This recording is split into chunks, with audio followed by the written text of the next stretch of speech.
In February 1945, American troops entered Manila expecting liberation, but instead found a city turned into a battlefield where thousands of civilians would be trapped between two armies.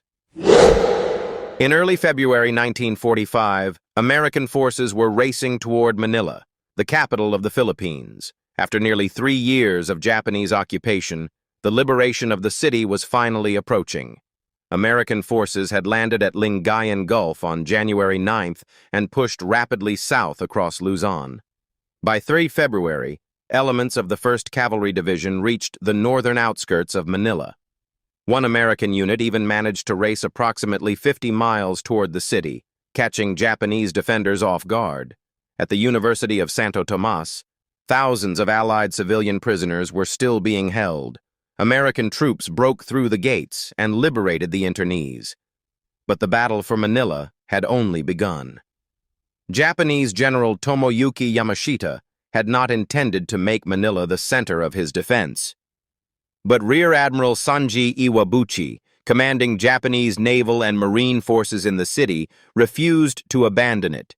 His forces transformed Manila into a fortress. Buildings became defensive positions. Streets were blocked, bridges were destroyed. Japanese troops occupied key intersections and fortified important buildings. Then the fighting intensified. American infantry moved through the city block by block, while tanks and artillery attacked Japanese positions.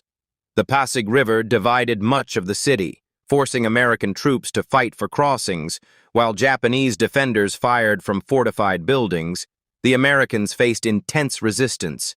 Machine guns, mortars, artillery, and hidden defensive positions turned Manila's streets into killing zones. But the greatest victims were the civilians. Hundreds of thousands of Filipinos were trapped inside the city as the fighting spread around them. Japanese forces committed widespread atrocities against the civilian population, while American artillery and combat operations also caused civilian deaths and enormous destruction.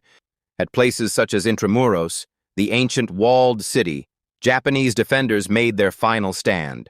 American artillery pounded the fortified positions before infantry moved in.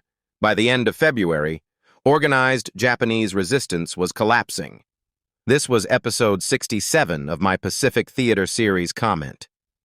Yes, if you want episode 68, and subscribe to my channel so that you don't miss any new episodes.